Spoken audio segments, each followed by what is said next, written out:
Hello everybody, and we are looking down upon the table where this week's reading will go.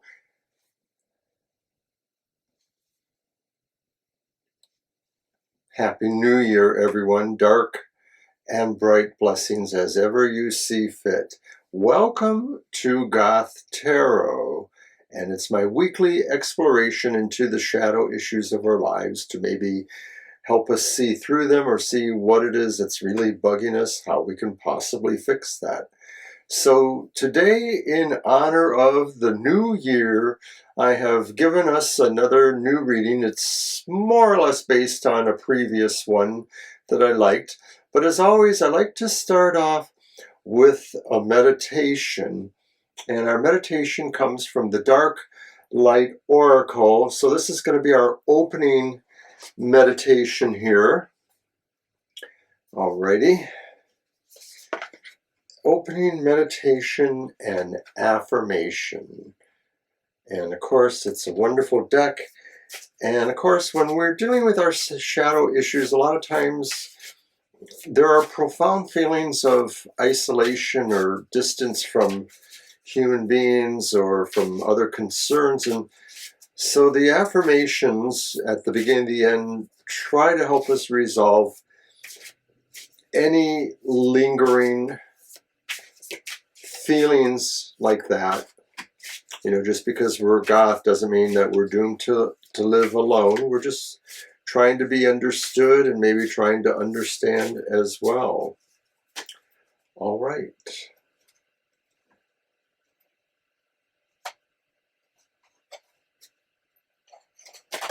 Oops.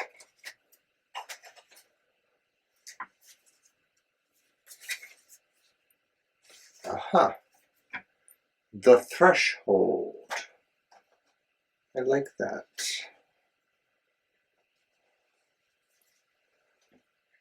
Number 1. Shall you dare, it says. Shall you dare? Here you are, standing at the threshold of a new land, of a new adventure. Of course, everything may seem to you unsure, cold, and frightening. Facing the unknown is not always easy, and your fear is legitimate. Yet the only way to know the unknown is to experience it. You have to push this door. You have to cross this threshold. Just as I'm about to do myself with my wise crow. Something better and greater than you think awaits you on the other side.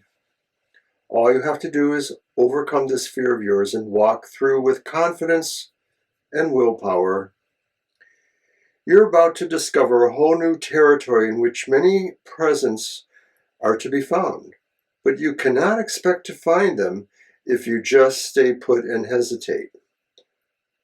So grab your holy sword and cross the threshold.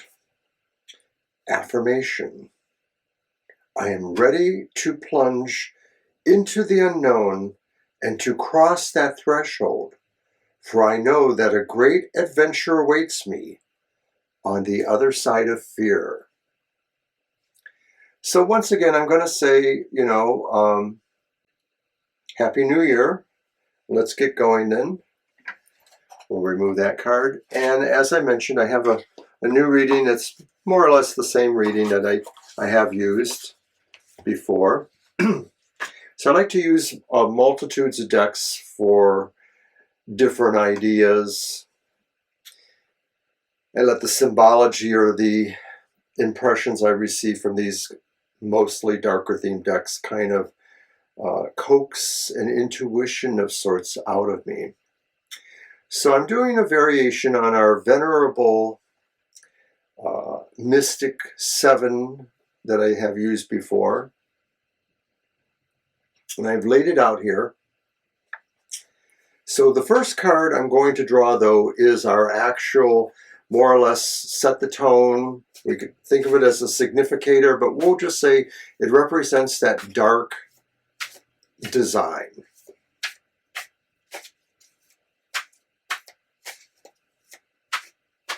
And so it would be the overall tone setter for this reading. The two pyramids will have a lot of other kinds of nuance going on. All right. How nice. So I am using the Notoria, which is kind of like the complement to the Goetia. And in this one, the angels or beings seem to be more of the light. And in fact, I picked one of the lightest ones. It's the sun.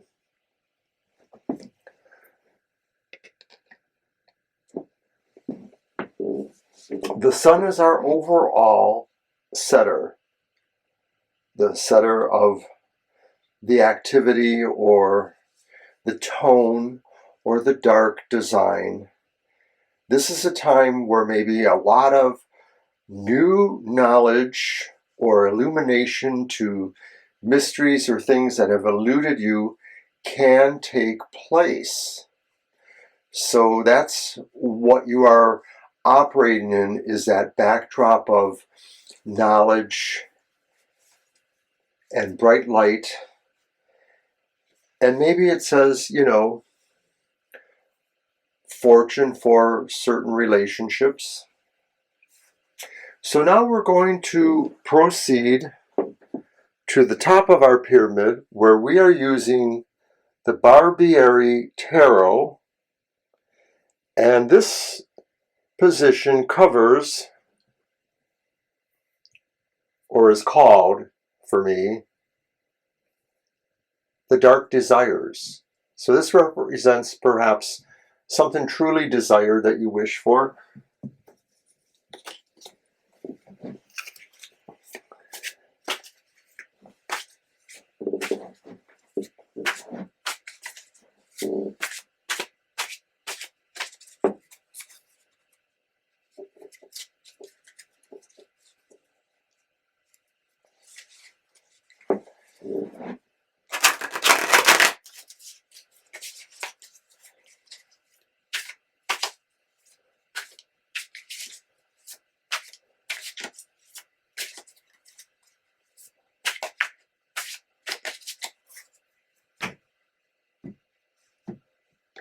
What is the dark desire? What is the thing we are trying the most to have, obtain, keep? And it's power. It's control. It's the Emperor. And so that is our biggest desire, is to have this sense of control here. But the Emperor, of course, is a person who is beneficent.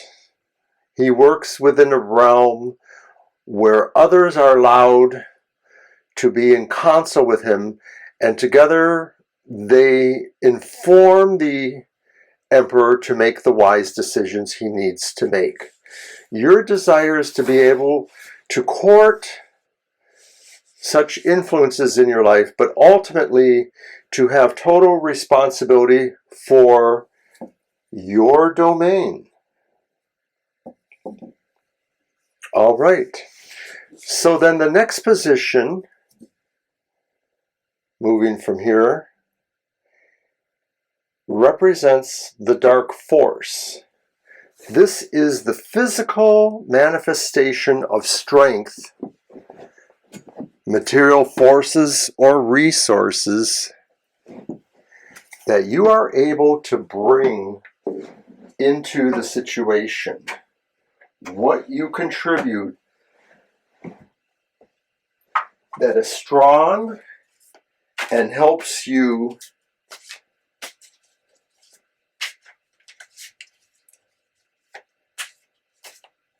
create the foundation, empower yourself to achieve that desire. that you want.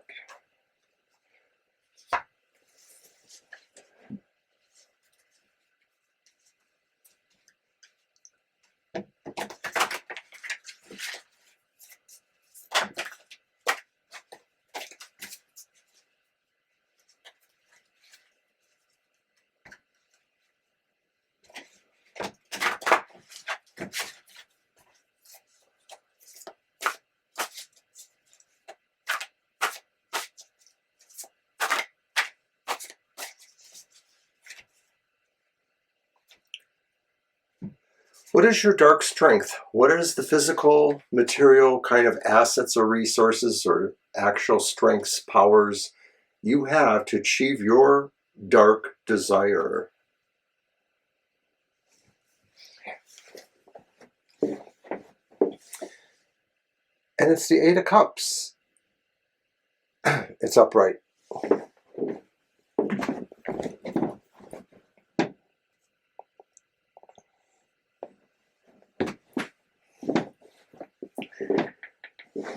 The Eight of Cups says you are a person who will lead the way towards something better always, even if you have no one else to lead with you.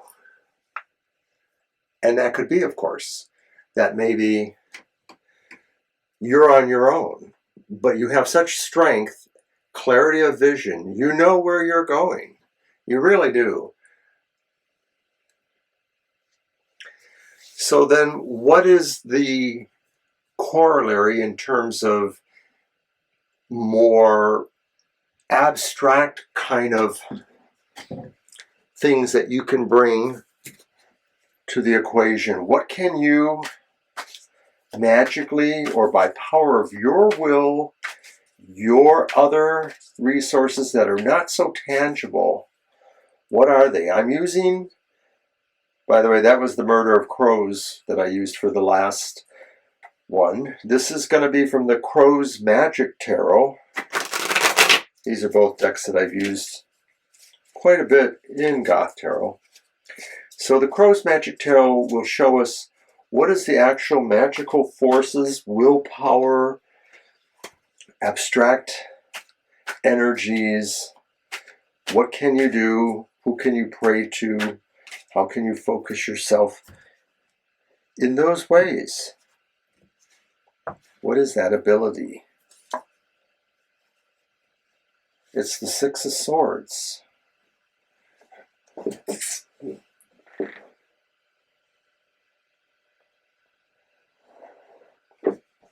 And the Six of Swords is often a lot like the Eight of Cups. It talks about somebody who, and it says navigate in progress, somebody who is willing to move towards less troubling waters, to move towards situations where your talents can truly find what it is you want, your desire.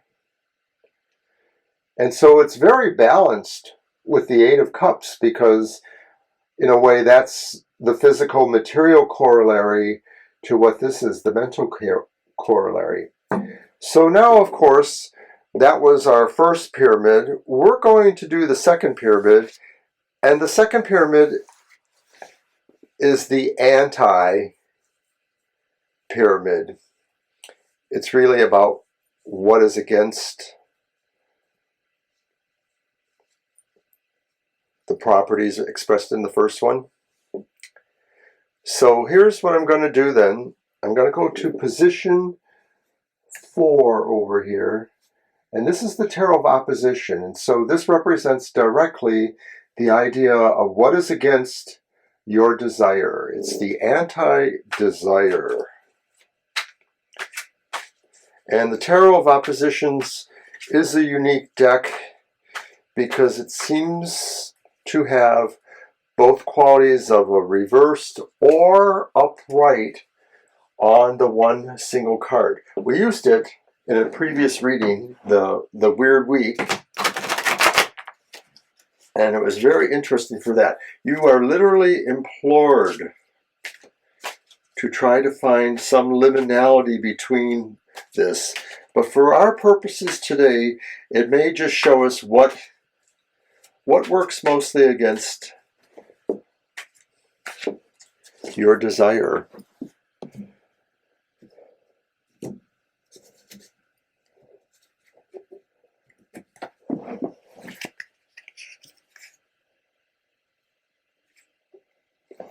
Holy moly, it's the reversed Queen of Wands.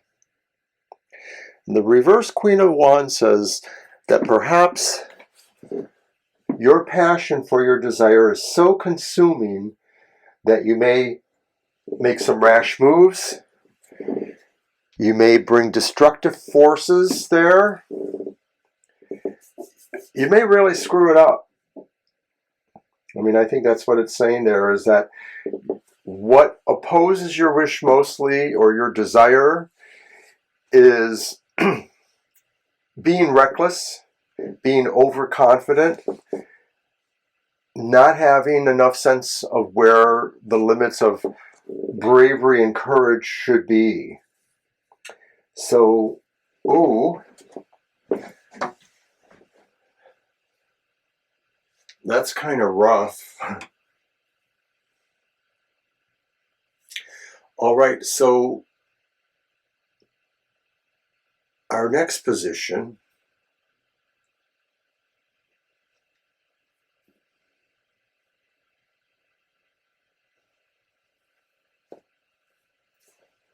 is what is opposing your physical strengths? What are the main powers, or what is the actual physical presence of your enemies, or whoever is trying to stop your desire from its manifestation? So I'm going to use the Black Tarot. Again, most of these decks have been used for previous editions of Goth Tarot.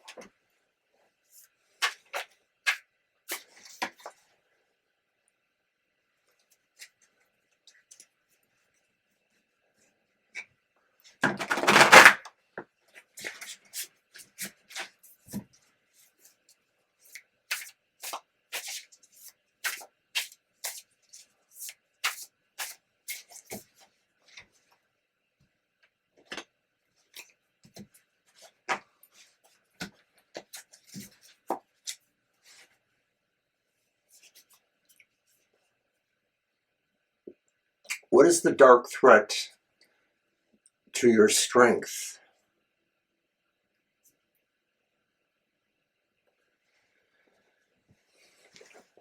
It's the reversed Eight of Swords.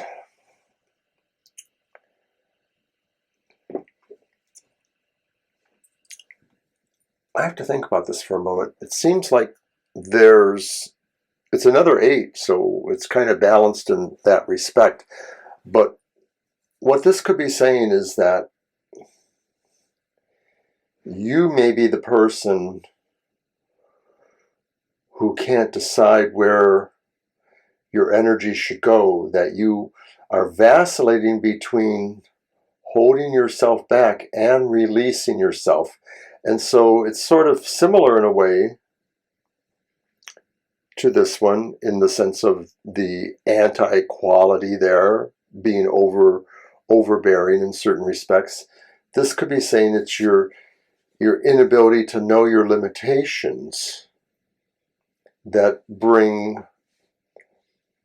opposition to the physical forces. So in other words, you might, as they say, bite off more than you can chew. You might apply more force when you shouldn't have to. All right, finally then, so what are any hidden things that work against your magic energies? I'm working with the Secrets Tarot for this.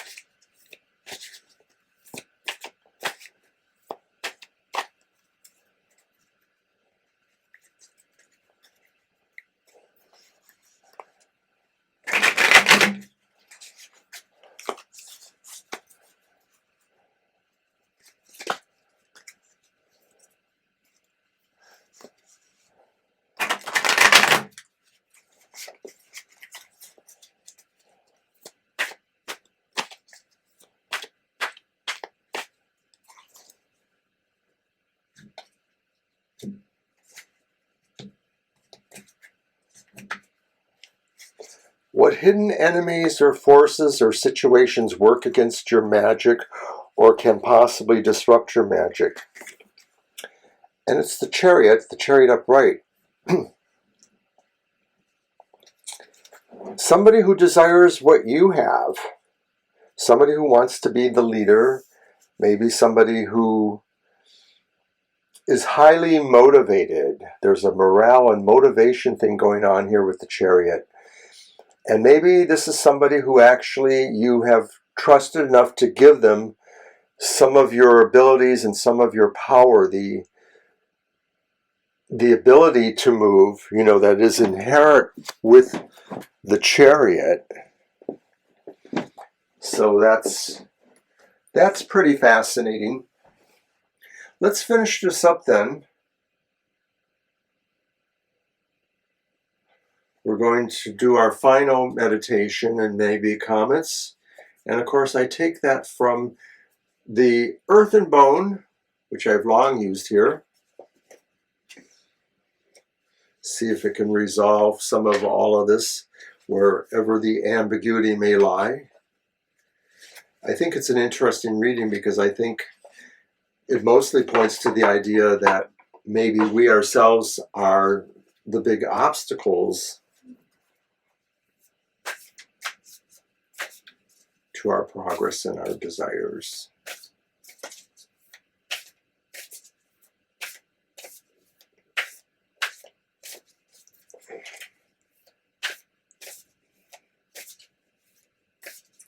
Just going to pull one randomly here. And I want that one. Flow.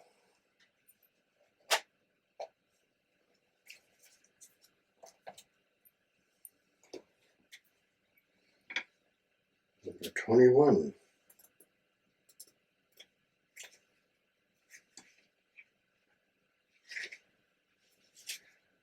Recovery, moving on, finding peace. You have a responsibility to yourself to face your pain or hardships and heal yourself so that you can love your life and live it to the fullest. Unblock the flow of abundance through forgiveness. Visualize your past traumas in a water current and let them dissolve. The key to your success and fulfillment lies in the other side of forgiving your past and the people who hurt you. You will prosper and heal yourself once you forgive and let go of any wrongdoings. Your spirit allies are deeply sorry, and they gently help you understand that you must go through the experiences in order to progress. They remind you that if you want peace and prosperity, you must choose to move on. Reflect where unforgiveness resides in your subconscious. Decide if you are willing to be totally free. Cleanse yourself of all the negative debris. See any grief, anger, or resentment that is holding you back clearly in your thoughts as you let go and forgive it. Continue to envision it disintegrating as it flows away in a stream. Believe that letting go of these worries is possible. Feel your heart begin to fill with love. Miracles can happen and you are deserving of them. You preserve control over your own destiny and reality. Allow yourself to let go of whatever expectations you may have placed on others, as well as any grief and pain they may have caused you.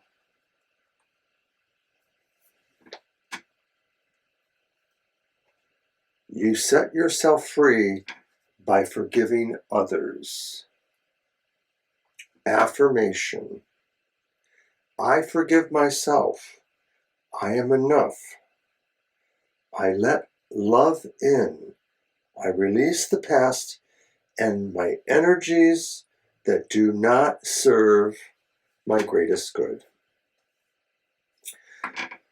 So I want to look at the reading one more time here and just mention that a lot of your desire is about control, but maybe as Goths, we have to accept the fact that some amount of control will always be challenged by other parts of ourselves, that we like the sense of our life being dark and mysterious, perhaps, or being fluid in certain respects. There is a great deal of fluidness sort of expressed through this too. There's movement, between all of our various abilities and forces. And mostly what I see is our own ability to kind of shoot ourselves in the foot in certain respects. So we just need to keep reminding ourselves that we really are the ones we've been waiting for. And it's just going to always be on ourselves to figure it out. So that's another Goth Tarot for the week. Happy New Year once again. And we will see you next time. Don't forget to watch our live shows. Tomorrow night on Thursday will be another one from 7 to 9. And Sunday, of course, from 2 to 4. But also don't forget to watch the Emotional Exchanges on Fridays, which deals specifically with relationships. That's a pre-recorded show. You can watch at any time after it's comes out on Friday. And of course, Happy Hour is a live show, one card per person, just a happy message to get you going and get you through it all. Don't forget to watch Banshee's Material Matters on Sundays, live in the chat room for a pre-recorded show. And that's it until next week. We'll see you again. Bye.